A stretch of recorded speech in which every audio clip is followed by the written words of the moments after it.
What's going on YouTube? My name is Jacob with Veteran Pro Wash, and today I wanted to talk about the right equipment if you're thinking about starting up a pressure washing business.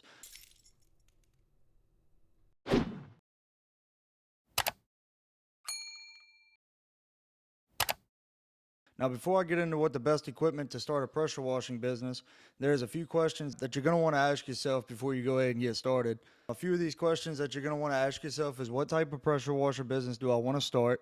Do I want to take the time to learn the benefits of integrating maybe self-washing into my business? How much money do I have to start up? And will this be my full-time income, or will I be starting this as a side hustle, hoping to grow it into a full-time income? So after you ask yourself these questions, then you're going to need to start shopping for the right startup equipment. And I'm about to give you our opinion on the best startup equipment when you're buying on a budget. But before we get into the best startup equipment for your pressure washing business, if you're looking to start a pressure washing business, but you aren't sure what chemicals to use, how to mix them, how to clean any and all surfaces on a residential job site, if there's any surfaces that you still struggle to clean, the best way to ensure property protection, or how to set up your equipment, then check out the How to Wash course built out with over 50 years of experience. It will be in the first link in the description and in the comment section. If you're only looking to start with pressure washing and eventually maybe get into self-washing, then the startup cost isn't nearly as much. You can also start a lot faster than you would if you were also looking to get into self-washing. If you're looking to get into self-washing, I will be putting together a self-wash starter kit video as well in the future. So make sure, if y'all don't mind, go ahead and hit that like and subscribe button. And also, if you're feeling generous and if it's a beautiful day outside, go ahead and also turn on those notifications so you'll know exactly when these starter pack videos are hitting the YouTube market. Now, first, you're going to need Today, Junior? pressure washer. You're going to need a pressure washer whenever you're starting up. So when it comes to picking out a pressure washer to start with, I don't recommend going to your local Home Depot and grabbing the cheapest washer you can find. You want to start with at least a 3.5 to a 4 gallon a minute washer. We recommend finding one with a Honda motor on it. The pumps on a Honda washer generally come with what's called a general pump versus the pumps that come on the cheaper, say DeWalt washers, which is a AAA pump. I can guarantee you that if you spend the extra money up front on the Honda motor with the general pump instead of taking the cheaper route and getting something like a DeWalt with the AAA pump, you're going to have a lot less problems with the Honda motor than you would the DeWalt. But we started with a DeWalt washer that costs us around $700 or $800 instead of just purchasing the Honda for $1,000. And it only lasted us about 2 months before we had to go get a Honda because we burnt the pump up on the DeWalt, and we were now $1,800 in the hole instead of just $1,000 if we would have just spent the extra $200 or $300 whenever we were getting started. The next thing you're going to want to look into when you're starting up a pressure washing business is the essentials for your pressure washer. Now, just about any pressure washer you buy new off the shelf will come with a 50-foot hose, a wand, and all of the tips you will need to go with the wand. Also, there will be oil in the box that you would have to put in the washer.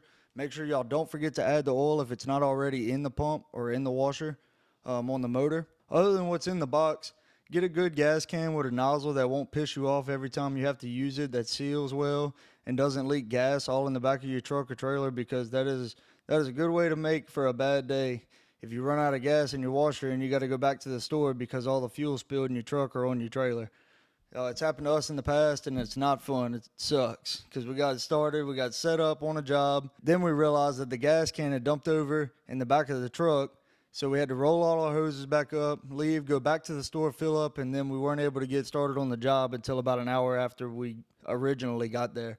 So that's something to keep in mind. And also, whenever you're starting out, as far as surface cleaners go, we recommend the 18-inch DeWalt surface cleaner if you're starting on the budget. This is a surface cleaner that we started with before we had the funds to purchase the 20-inch Whisper Wash. If you have the funds to start with the Whisper Wash, make sure, I cannot stress this enough, make sure you have at least a 4,000 PSI machine that is pushing at least 3.5 gallons per minute. If not, it will not clean as quickly and efficient as you might think. And if you go with the 18-inch DeWalt surface cleaner like we did, it is a great little surface cleaner for about a quarter of the price of the Whisper Wash. We made a lot of money with the little 18-inch cleaner. The biggest downfall to the DeWalt surface cleaner is that it quick connects to the end of the wand. So with a quick connect, if you're taller than about 4.5 feet, then it is a lot of bending over and strain on your back. That's why Kale does most of the surface cleaning whenever we had the DeWalt surface cleaner, because he's about a foot shorter than me. No, I'm just kidding. He's probably about 3 inches shorter than me. And I'm just under 6 foot. So if you're around 5'7" or taller, you're going to want to upgrade to the Whisper Washer sooner than later for sure. The next thing you're going to need is a good hose pipe to run from a water spigot to your washer. I will link a good 100-foot hose in the description box below if you want to go check that out. We still have the original hose pipe that we bought whenever we first got started. I think we spent maybe $100 on a 100-foot hose, which is a little expensive, but it paid off in the end because we definitely didn't have to worry about it kinking at all. Definitely don't go with a cheaper hose if it is what's going to be feeding your washer. Going cheap on a hose is a good way to burn up a pump on a washer very quickly and can leave you with spending the money on a new washer and turning into a very, very, very bad day. Now, this is just the essentials. Also, our email will be down in the description box. If y'all want to go ahead and go send us an email with y'all's questions, complaints, concerns, whatever it may be, we're going to be doing some review videos, kind of like a podcast / Q&A that we're going to start up. So if y'all want to go send us an email, we'd really appreciate it. All that being said, y'all stay happy, humble, and money hungry. Later.